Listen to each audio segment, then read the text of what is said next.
Jaya Radha Madhava Punya Vihari.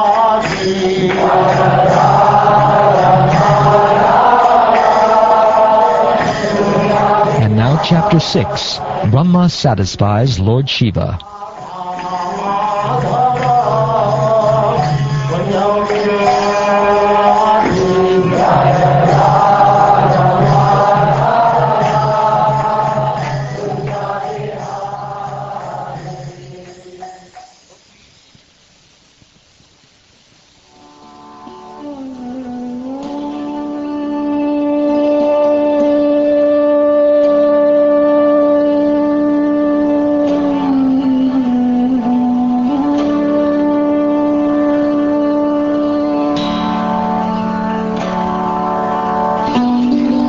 Maitreya said, "All the priests and other members of the sacrificial assembly and all the demigods, having been defeated by the soldiers of Lord Shiva and injured by weapons like tridents and swords, approached Lord Brahma with great fear. After offering him obeisances, they began to speak in detail of all the events which had taken place. Both Lord Brahma and Vishnu had already known that such events would occur in the sacrificial arena of Daksha, and knowing beforehand, they did not go to the sacrifice. When Lord Brahma heard everything from the demigods and the members who had attended the sacrifice, he replied, "You cannot be happy in executing a sacrifice if you blaspheme a great personality and thereby offend his lotus feet. You cannot have happiness in that way.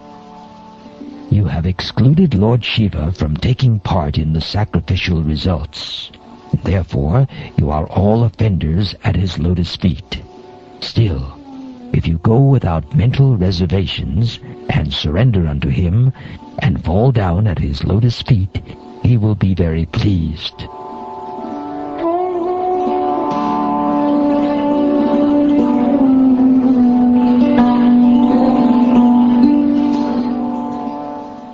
Lord Brahma also advised them that Lord Shiva is so powerful that by his anger, all the planets and their chief controllers can be destroyed immediately.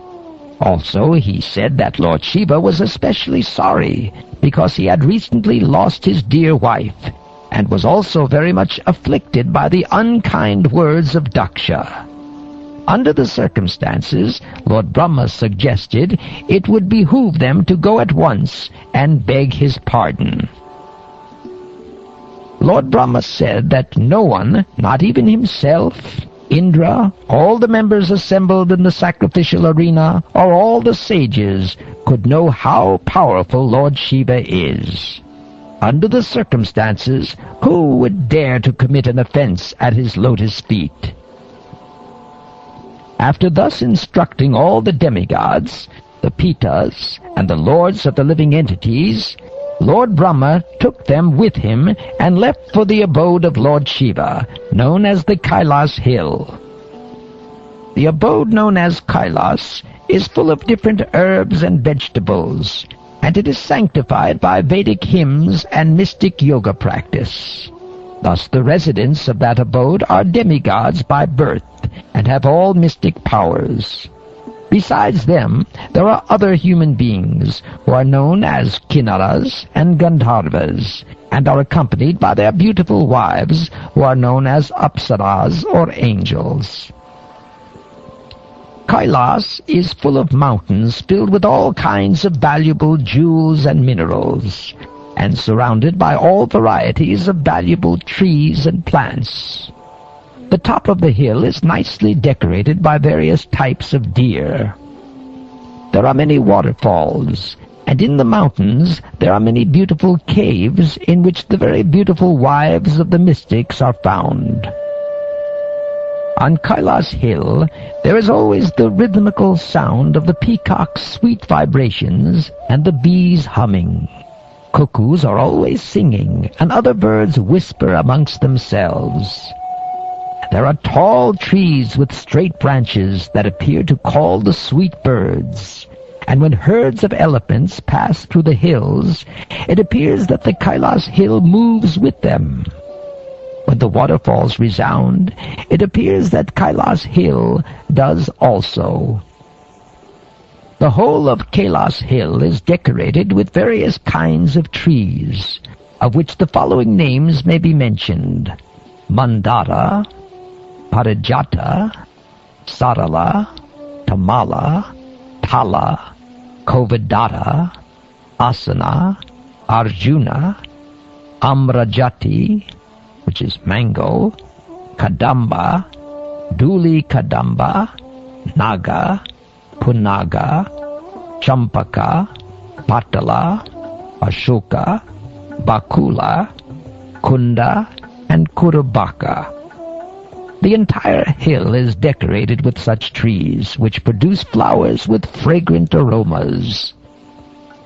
There are other trees also which decorate the hill, such as the golden lotus flower, the cinnamon tree, Malati, Kubja, Malika, and Madhavi.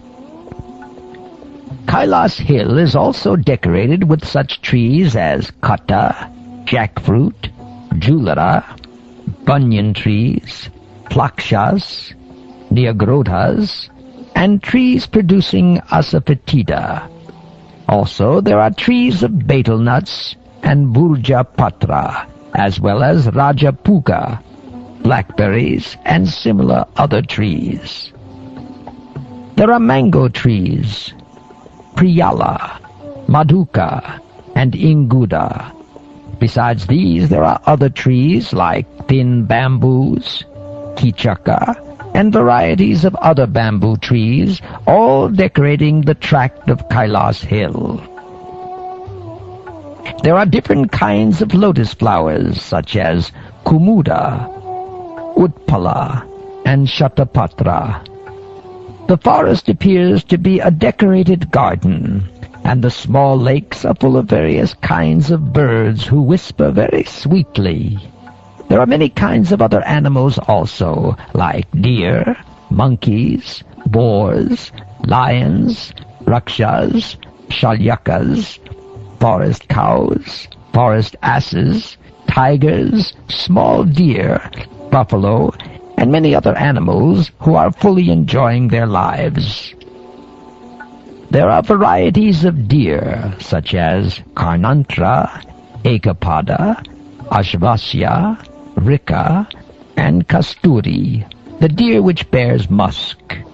Besides the deer, there are many banana trees which decorate the small hillside lakes very nicely. There is a small lake named Alakananda in which Sati used to take her bath, and that lake is especially auspicious.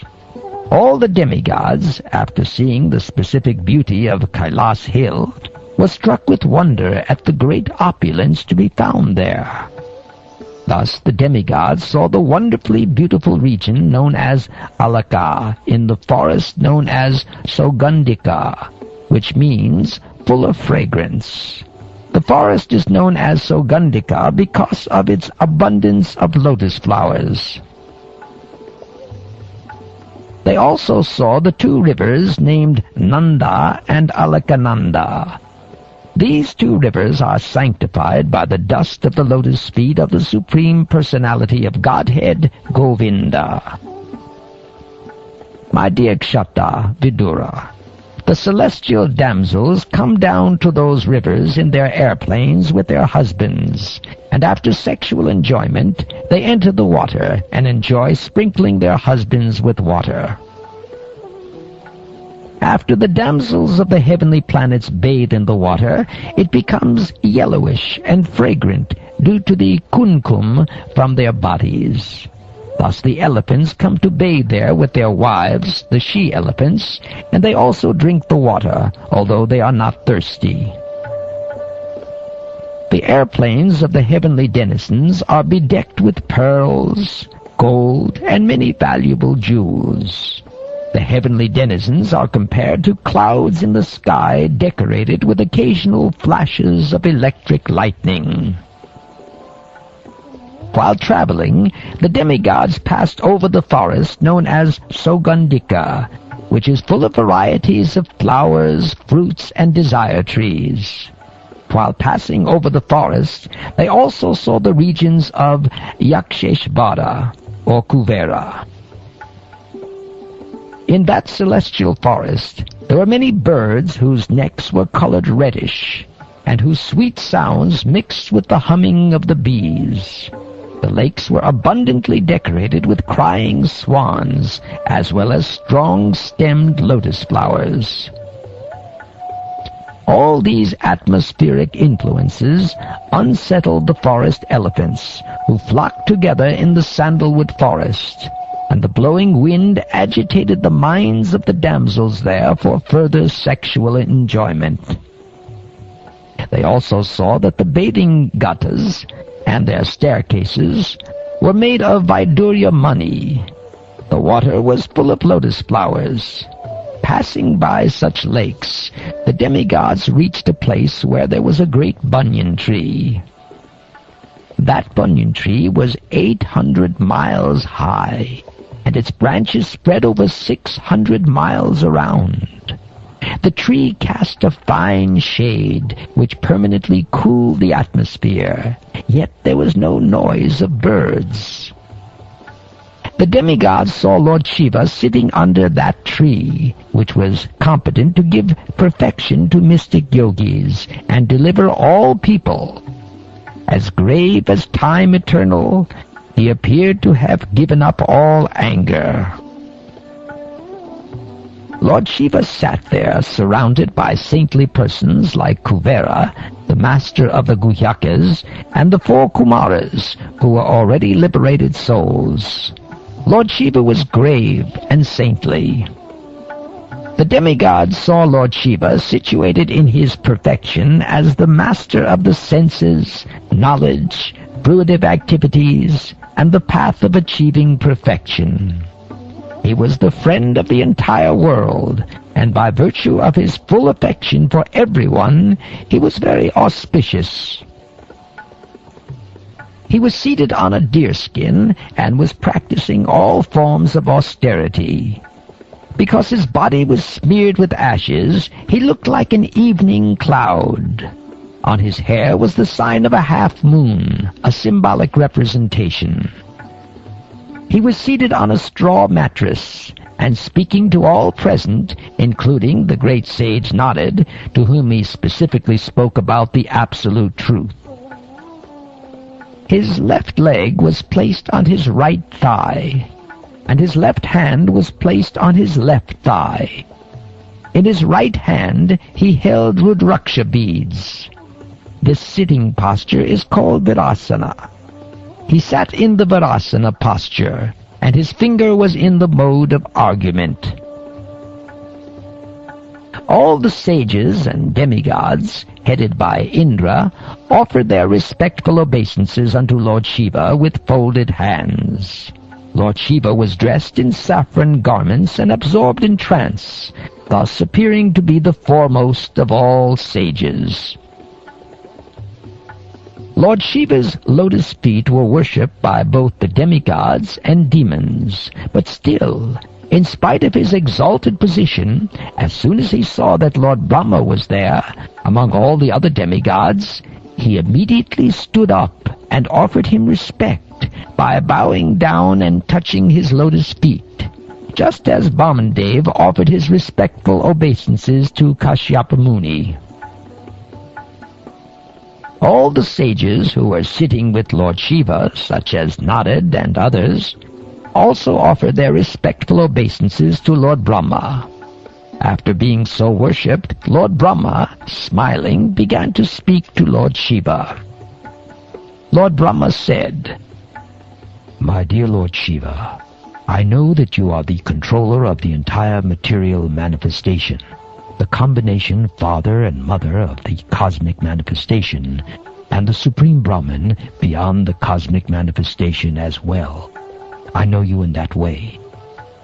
My dear Lord, you create this cosmic manifestation, maintain it, and annihilate it by expansion of your personality, exactly as a spider creates, maintains, and winds up its web.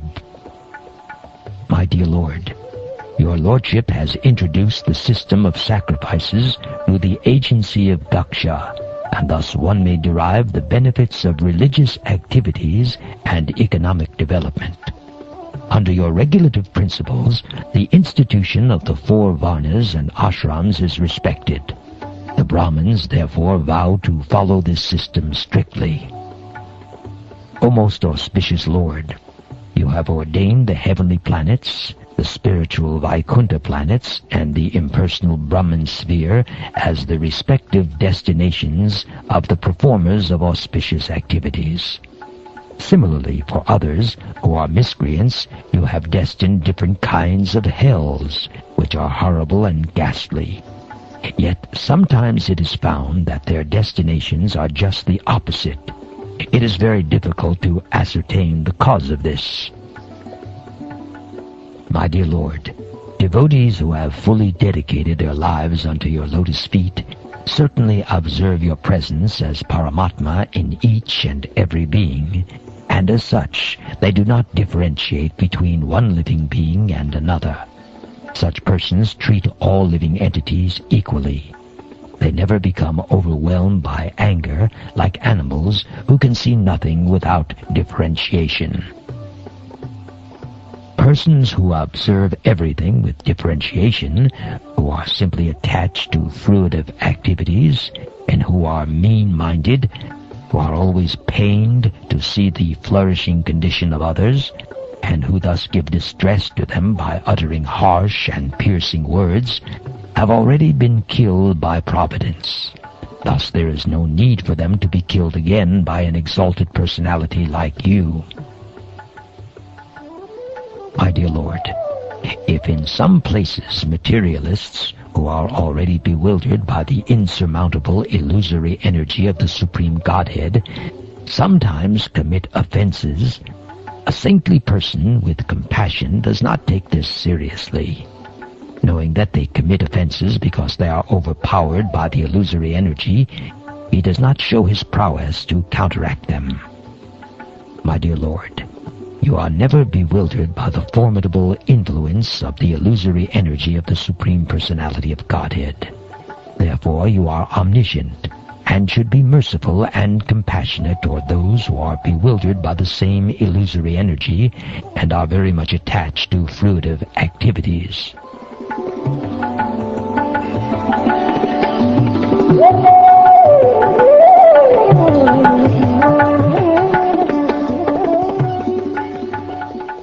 My dear Lord Shiva, you are a shareholder of a portion of the sacrifice, and you are the giver of the result.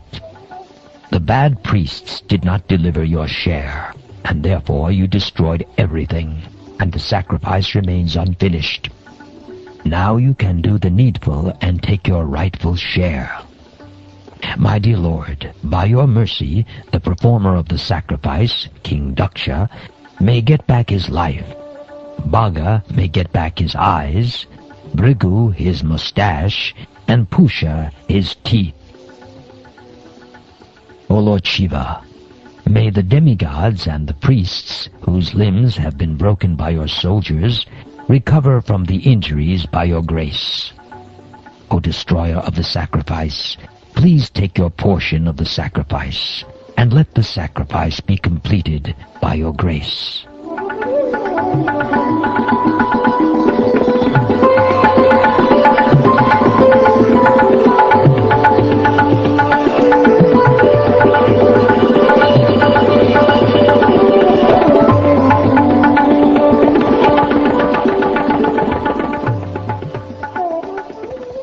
Thus ends the 6th chapter of the 4th canto of the Srimad Bhagavatam, entitled Brahma Satisfies Lord Shiva.